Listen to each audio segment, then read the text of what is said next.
지난 일주일 동안의 울산을 알려드리는 시정주요 뉴스 지금 시작합니다. 먼저 첫 번째 소식입니다. 울산 반구천 일대에 남겨진 선사시대의 걸작 반구천의 암각화가 유네스코 세계유산으로 최종 등재됐습니다. 7월 12일에 열린 제47차 세계유산위원회에서 우리나라 17번째 세계유산으로 등재가 확정됐으며 공식 등재 시각은 한국 시간으로 오후 5시 23분입니다. 이번 등재 대상은 북부인 울주 천전리 명문과 암각화, 반구대 암각화를 포함하는 약 3km 구간의 반구천 일대로 등재까지 15년간의 치밀한 조사와 현장 실사, 그리고 국제심사를 거쳐 완성된 값진 결과입니다.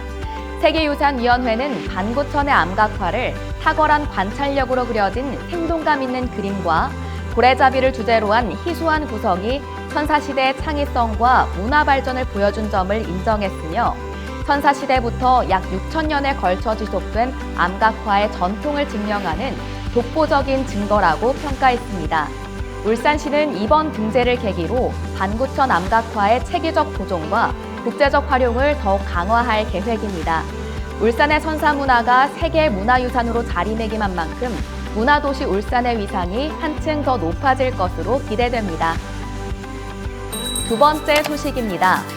울산시가 관광기념품 공모전을 개편하고 울산 굿즈 스토어 3곳을 개소했습니다. 관광기념품 공모전은 올해부터 일반과 프리미엄 2개 분야로 접수되며 심사 방식도 전문가와 시민이 함께 참여하는 방식으로 변경됐습니다. 또한 심사 기준은 일반 분야는 상품성, 프리미엄 분야는 작품성의 배점을 강화해 실제 구매 가능한 제품과 고급스럽고 특색 있는 제품 모두 발굴 육성한다는 전략을 세웠습니다.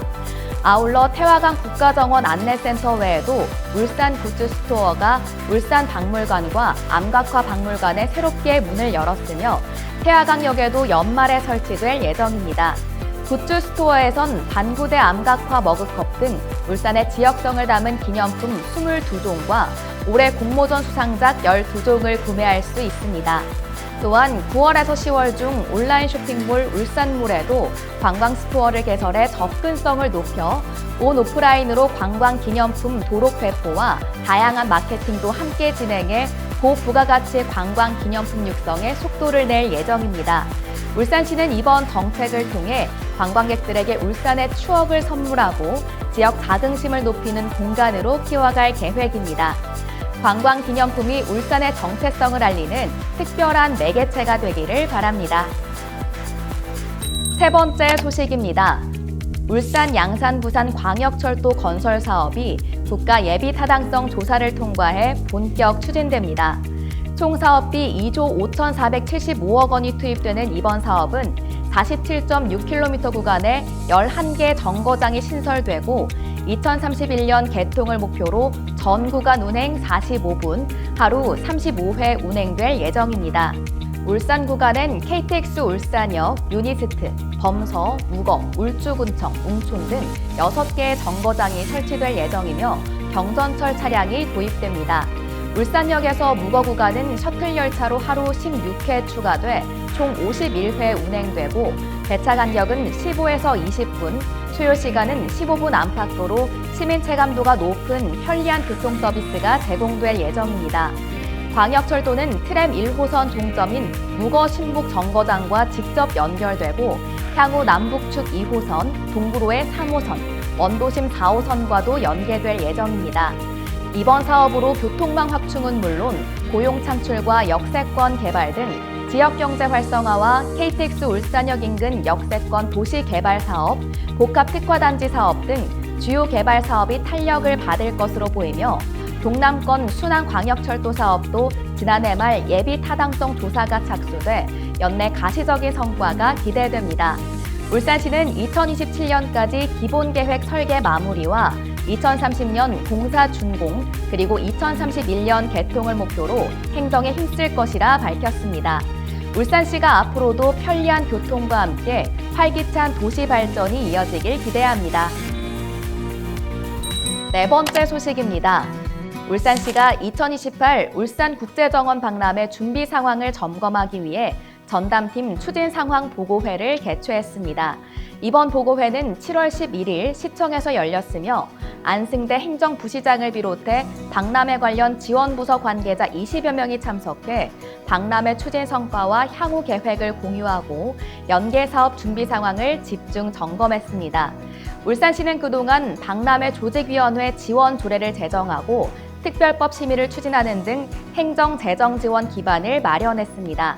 또한 폰툰보트 수상교통 시범 운영과 태화강역 횡단 보행육교 설치 준비와 수소트램, 파크 골프장, 박람회 누리집 구축 등 다양한 연계 사업도 차질 없이 추진 중입니다. 이번 보고회에선 박람회 운영 주체인 조직위원회 설립 방안을 논의하고 교통, 숙박, 주차 등 생활 밀착 분야의 준비 상황에 대한 점검도 했습니다. 아울러 종합계획인 마스터 플랜도 공유돼 K정원, 파크 콘서트장, 하늘 정원길, 야생화 언덕 등 울산만의 특색을 담은 콘텐츠가 다양하게 반영됐습니다.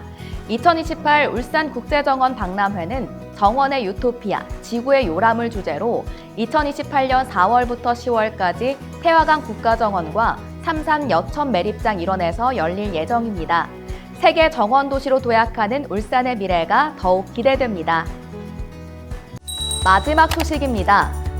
울산시가 세계 수준의 문화예술과 체육 기반 조성을 위해 프랑스 선진시설을 직접 시찰했습니다. 지난 11일 울산시 해외사절단은 파리의 대표 공연장인 오페라 바스티유와 2024 파리올림픽 카누 슬랄럼 경기장을 연이어 방문했습니다. 이번 시찰은 울산시가 추진 중인 세계적인 수준의 복합 공연장, 국내 최초 국제규격인 카누 슬랄럼 경기장 건립 전 유럽의 선진 사례를 살펴보고 설계 운영 방향을 구체화하기 위해 마련됐습니다. 사절단이 처음 방문한 오페라 바스티유는 현대적 건축미와 첨단 무대 기술, 시민 중심의 운영 시스템으로 유명한 프랑스 대표 문화시설로 울산시는 공연장 설계와 시민 접근성 확보, 프로그램 다양화 등 운영 전략 수립에 참고가 될 것으로 기대하고 있습니다. 이어서 방문한 바이에르 쉬르 마른 수상 경기장은 유럽 최대 인공 급류시설로 카누 경기뿐 아니라 다양한 수상 레저와 스포츠 의학 인프라를 갖춘 종합 체육 단지입니다. 울산시는 체육공원 내 건립 추진 중인 슬랄럼 경기장에 이러한 유럽식 운영 노하우를 적극 반영하고 체험형 수상 레저 관광 자원으로의 확대 방안도 검토하고 있습니다. 앞으로도 울산이 문화와 체육이 어우러진 글로벌 도시로 도약하길 바랍니다. 지난 일주일을 담은 시정 주요 뉴스, 다음 주에도 여러분들의 밝은 내일이 되기 위해 더욱 행복한 뉴스로 돌아오겠습니다. 감사합니다.